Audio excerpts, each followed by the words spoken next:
guys, it's Rob Klein and you're watching another movie of the week, and the movie of the week was A Walk to Remember, so if you haven't watched it, watch it now. This is your first movie of the week. What I do is I pick one movie and I talk about it here, and you guys can comment your thoughts and feelings, and then at the end of every video I say the movie next week so you can follow along. So this is my second time watching the movie, and also I think this is like, I wouldn't say this is a rom-com, because it's a romantic film, which I'm a little bit more of a fan of rom-coms than just romantic films, but this is the first one on the list, and it's good to study and analyze every single genre.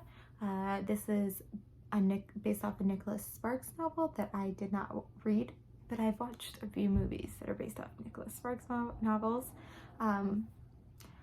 This is my second time watching it, and my first time watching it, I think it like really hit home. Not hit home with me, but like maybe I like felt for it, felt really emotional, and cried at the end.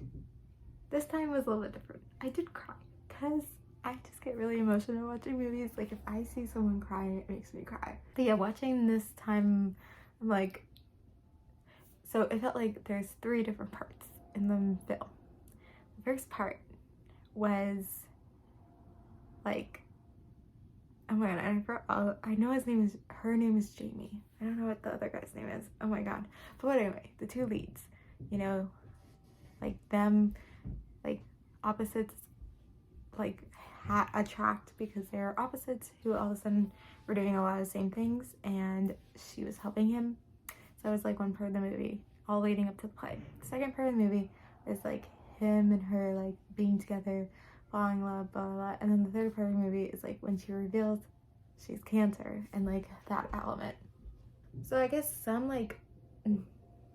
romantic and rom-com tropes is the opposites attract, and they were very complete opposites. You know, he kind of thought she was weird, all his friends thought she was weird, and so, but because he kind of got in trouble, he has to start doing all these things like volunteering, being in the play, and she's there.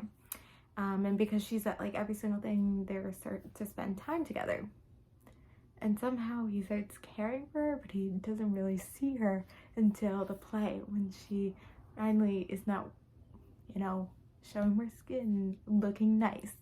And that's when I think it made me mad, because I feel like I hate that. I hate that idea that like a man does not see you until, you know, you show, you know, the way you dress. Like you have to change yourself for a man. And because she was playing a different character in the play, like he finally like saw her because she was dressed differently and dressed and looked the way people want her like, not how she actually is. Because then after the play, she went back to the way she does look, because that's who she is.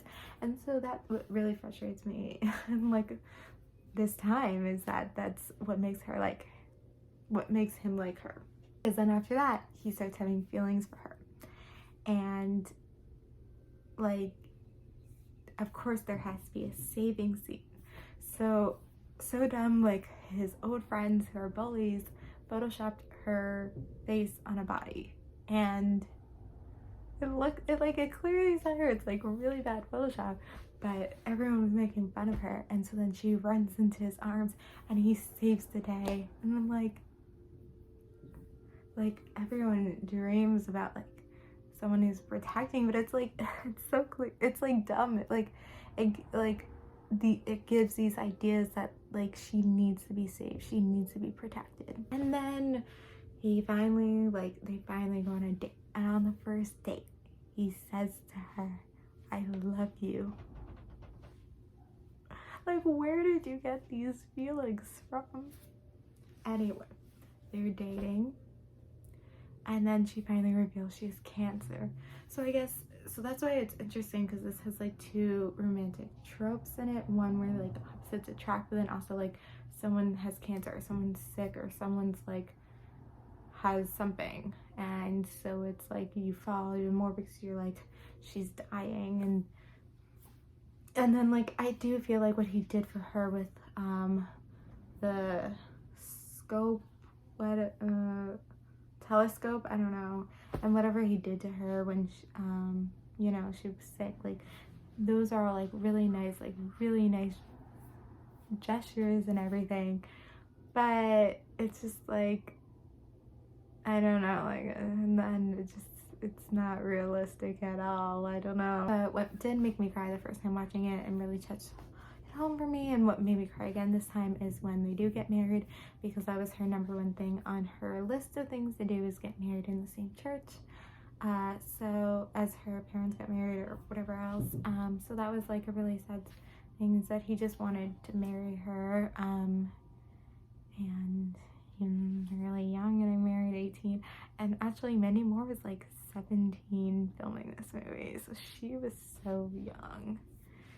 But, and then you kind of see in a few years down the line when he's going to medical school, and she obviously has passed. So I think it's just like a sad movie about a relationship, but it also just feels like some of those tropes just like are not realistic, and it just like makes me a little bit mad. It's hard nowadays, I think, with rom-coms or romantic movies to not be cliche, and this was 2002 and was based on a novel that came out before 2002, so I understand, but I just like have a problem with like showing those elements, like the whole like he only knows this to her when she like changes her appearance, and he feels like he does a scene where he like protects her and fights in her honor, because like those give these impressions to guys that are so unrealistic. And so movies teach people things, and so if someone is high school as a man watching this film, or even a girl thinks she has to change her appearance for a man to like her, and she feels like a guy has to protect her, and a man will see this and feels like, okay, like I only notice girls who look this way, you know, like it's just the way they teach people things. But this is my analysis of the film, and even sometimes so films, you gotta analyze, you gotta do it. So comment below your thoughts, you know, you agree, disagree, you know, everything with that, because I'm sure y'all have different thoughts than I said. Anyway, the movie for next week is 17 Again from 2009. It was a movie I was like definitely like not obsessed with, but like watched a lot as a kid. So I don't know how many times I've watched it, but definitely a lot. So guys, yeah. So, and I think that was my first PG-13 movie also. So anyway, comment below your thoughts, or Watch to Remember, and watch 17 Again for next week. Thank you guys for watching. Like, comment, subscribe, and bye.